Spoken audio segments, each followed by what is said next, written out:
बोलिए भगवान श्री कृष्ण की जय। गुरु नारायण भगवान की जय। आज हम श्रीमद् भागवत महापुराण के 10वें स्कंद का 79वां अध्याय पढ़ेंगे, जिसका शीर्षक है बलबल का उद्धार और बलराम जी की तीर्थ यात्रा। तो हमने पिछले अध्याय में पढ़ा था कि बलराम जी जो है नैमिषारण्य क्षेत्र में पहुँचे। वहाँ पर जो है ऋषियों का एक सत्र चल रहा था। उनको रोमहर्षण जी जो है पुराणों की कथा सुना रहे थे। तो अनजाने में जो है बलराम जी से जो है रोमहर्षण जी का वध हो गया। तो ब्राह्मणों ने उनसे प्रार्थना की बलराम जी से कि आप जो है इसका प्रायश्चित कीजिए, इस वध का ये भ्रमत्या है, इसका प्रायश्चित आप कीजिए। और जो है उसके लिए उन्होंने कहा कि आप जो है 1 वर्ष तक जो है तीर्थों की भारतवर्ष में के तीर्थों की यात्रा कीजिए। और एक उन्होंने प्रार्थना और की थी कि हम जब भी यज्ञ वगैरह जो भी करते हैं, एक बलबल जो है वो जो दुष्ट है ये जो है आ जाता है, ये दानव है, और ये आकर के हमारे यज्ञ वगैरह को सबको नष्ट कर देता है, आप इसका वध कर दीजिए। तो ये 2 बातें जो हैं ऋषियों ने बलराम जी से कही थी। तो ये 79वां अध्याय जो है उसके बाद से शुरू होता है। श्री सुखदेव जी कहते हैं, परीक्षित, पर्व का दिन आने पर बड़ा भयंकर अंधड़ चलने लगा, धूल की वर्षा होने लगी और चारों ओर से पीप की दुर्गंध आने लगी। इसके बाद यज्ञशाला में बलबल दानव ने मलमूत्र आदि अपवित्र वस्तुओं की वर्षा की। में तदंतर हाथ में त्रिशूल लिए वह स्वयं दिखाई पड़ा। उसका डील डोल बहुत बड़ा था। ऐसा जान पड़ता मानो ढेर का ढेर कालिक इकट्ठा कर दिया गया हो। उसकी चोटी और दाढ़ी मूछें तपे हुए तांबे के समान लाल लाल थी। ये जो बलबल दानव था बड़ा भयंकर था। और ये जो हम वर्णन पढ़ रहे हैं तो इससे स्वयं ज्ञात हो जाता है कि कितना भयंकर ये दानव था। बड़ी बड़ी दाढ़ों और भौहों के कारण उसका मुंह बड़ा भयावना लगता था। उसे देखकर भगवान बलराम जी ने शत्रु सेना की कुंदी करने वाले मूसल और दैत्यों को चीर फाड़ डालने वाले हल का स्मरण किया। तो बलराम जी के जो अस्त्र हैं वो कौन से हैं? मूसल और ये हल जो है बलराम जी ने उनका स्मरण किया। दोनों उपस्थित हो गए।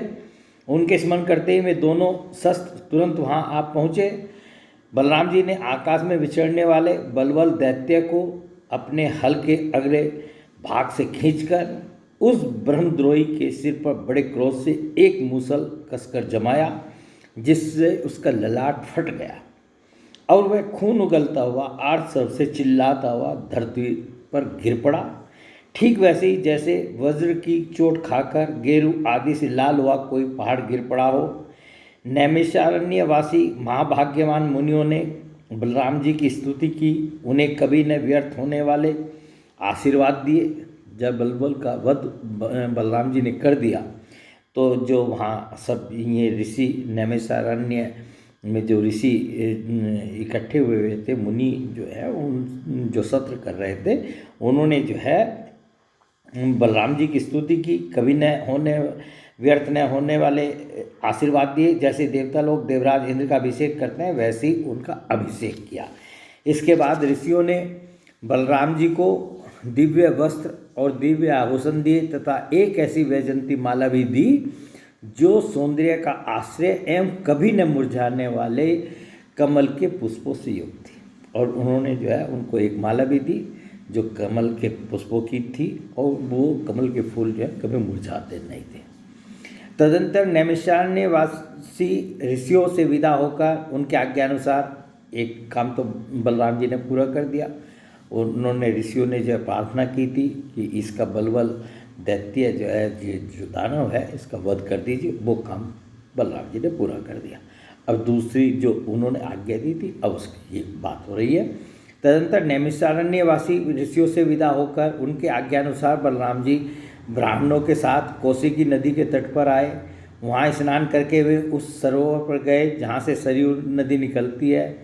वहाँ से सरयू के किनारे किनारे चलने लगे। और ये भारतवर्ष के तीर्थों का अधिकतर तीर्थों का जो है इसमें वर्णन आ जाएगा। निकलती है, वहाँ से सरयू के किनारे किनारे चलने लगे। फिर उसे छोड़कर प्रयाग आए और वहाँ स्नान तथा देवता ऋषि एवं पितरों का तर्पण करके वहाँ से पुलहाश्रम गए।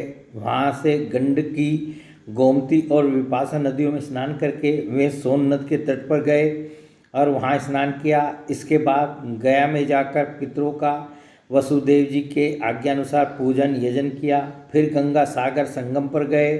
वहाँ भी स्नान आदि तीर्थ कृत्यों से निवृत्त होकर महेंद्र पर्वत पर गए।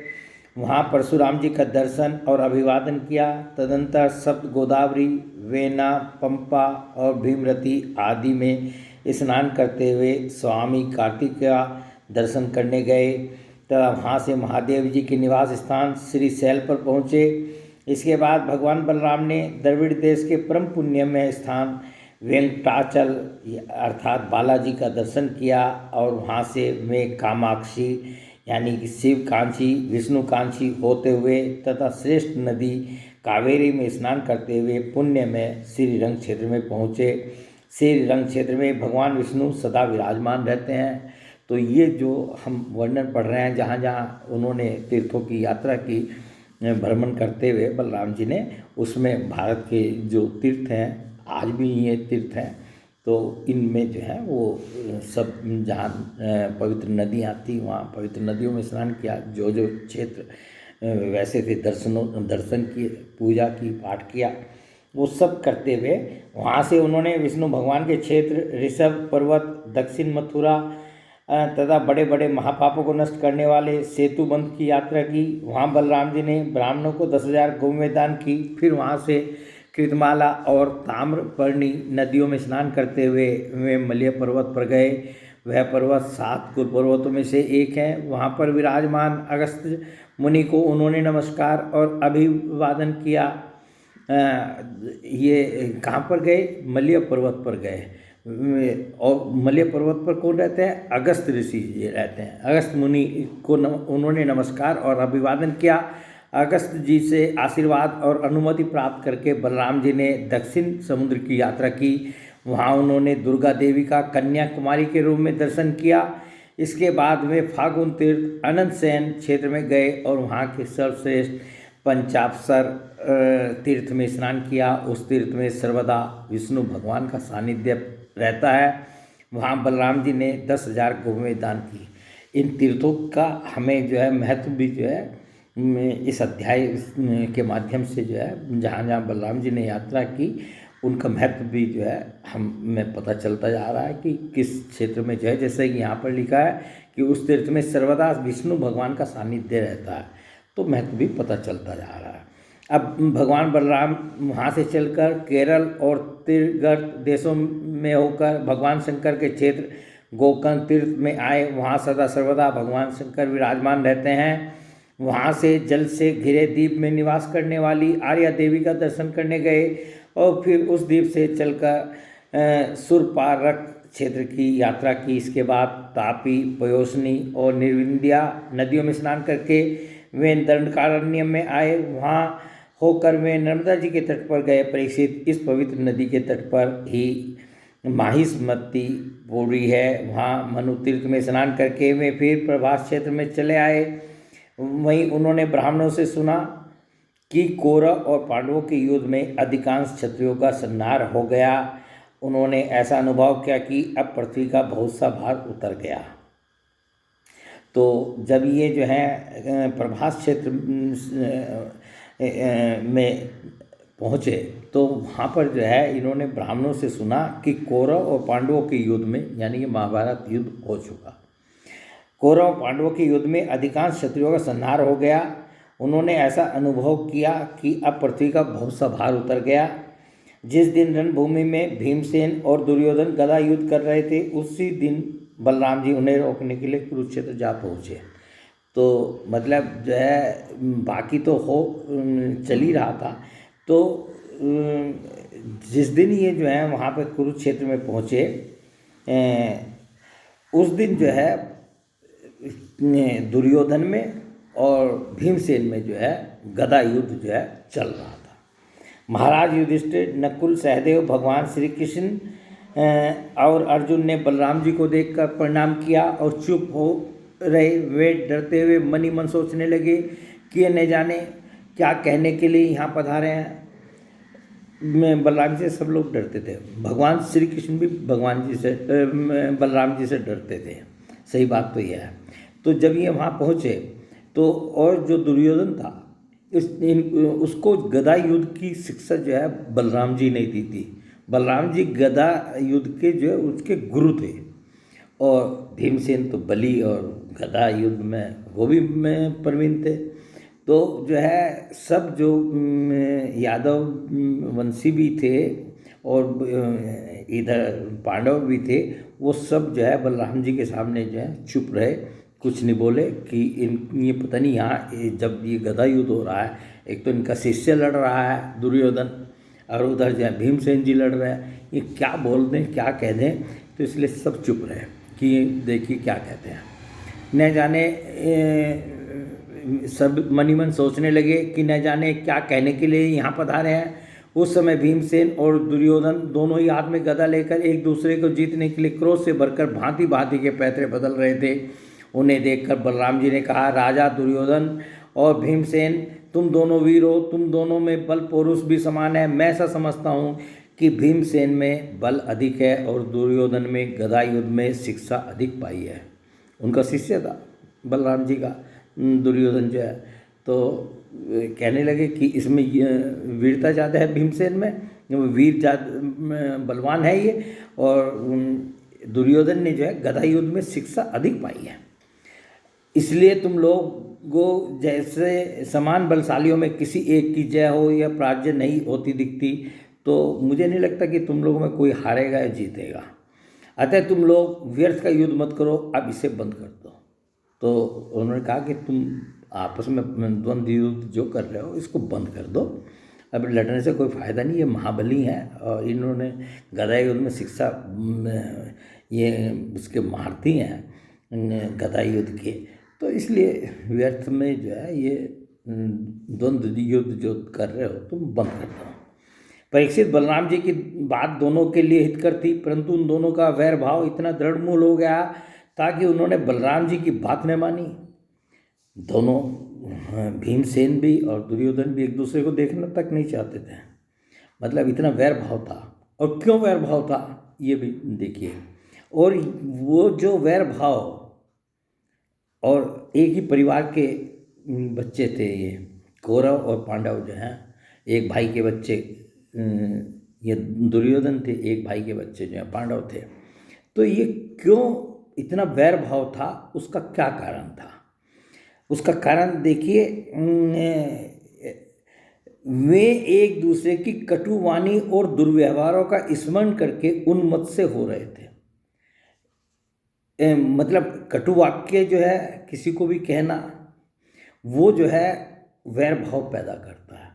तो वो कटु वाणी का जब भी वो स्मरण करते थे, और दुर्व्यवहार जो उन्होंने उनके साथ दुर्व्यवहार किया, पांडवों के साथ सर्वविदित है कि कौरवों ने और विशेष रूप से दुर्योधन, दुशासन वगैरह ने जो है कितना, और शकुनी और कर्ण इन सब को की सहायता प्राप्त करके जो है कितना उनको दुर्व्यवहार करते थे, कितने उनको कटु वचन कहे।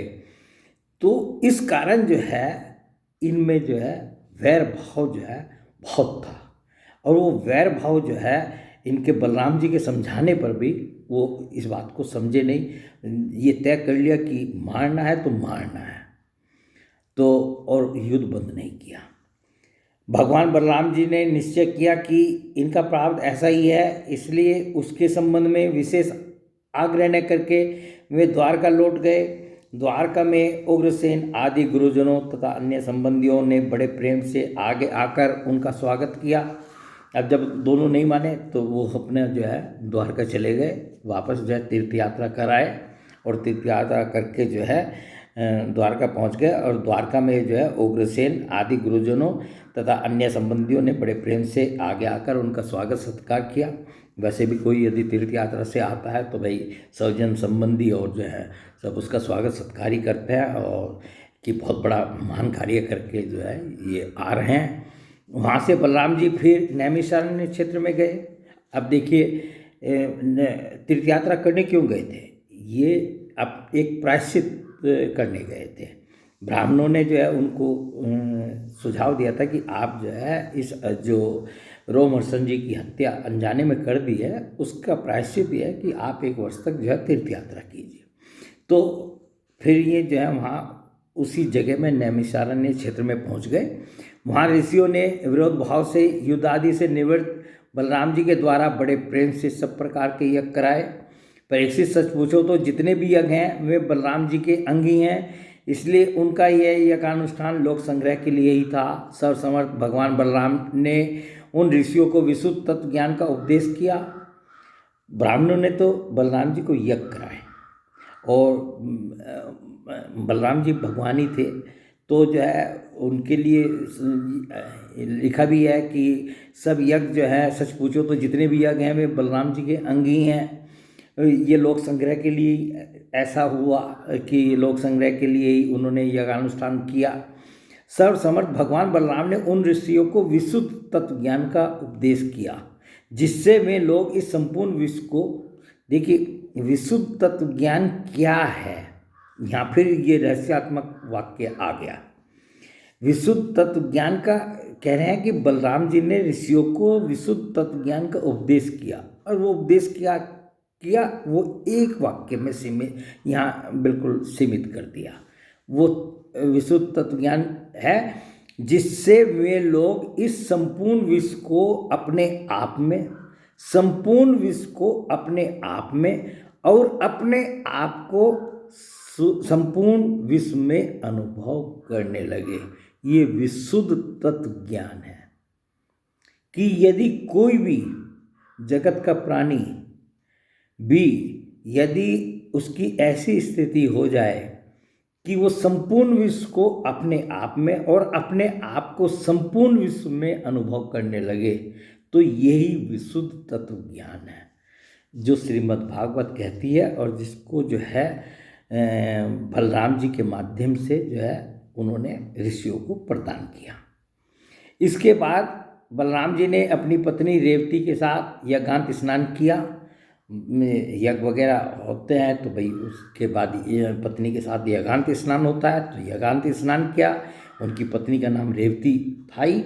रेवती के साथ यज्ञांत स्नान किया और सुंदर सुंदर वस्त्र और आभूषण पहनकर अपने भाई बंधु तथा सज्जन संबंधियों के साथ इस प्रकार शोभायमान हुए जैसे अपनी चंद्रिका एवं नक्षत्रों के साथ चंद्रदेव होते हैं। परीक्षित, भगवान बलराम स्वयं अनंत हैं, उनका स्वरूप मन और वाणी के परे है। देखिए सब भगवान की जो है कि जो गुण महत्ता है वो सब जो है वो उनका वर्णन है। और बलराम जी स्वयं भगवान हैं, कृष्ण और बलराम के रूप में भगवान ने अवतार लिया था, दोनों के रूप में। परीक्षित, भगवान बलराम स्वयं अनंत हैं, उनका स्वरूप मन एवं वाणी के परे है। उन्होंने लीला के लिए ही यह मनुष्यों का शरीर ग्रहण किया है। उन बलशाली बलराम जी के ऐसे ऐसे चरित्रों की गिनती भी नहीं की जा सकती। जो पुरुष अनंत सर्वव्यापक अद्भुत कर्मा भगवान बलराम जी के चरित्रों का साय प्रातः स्मरण करता है वह भगवान का अत्यंत प्रिय हो जाता है। तो ये थोड़ा सा जो है आज जो है बलराम जी के जितने भी हमने चरित्र और लीलाएं कथा सुनी है तो उनमें से एक अध्याय ये भी था। तो ये अध्याय यहाँ पर समाप्त हो जाता है। बोले भगवान श्री कृष्ण की जय, गुरुनारायण भगवान की जय।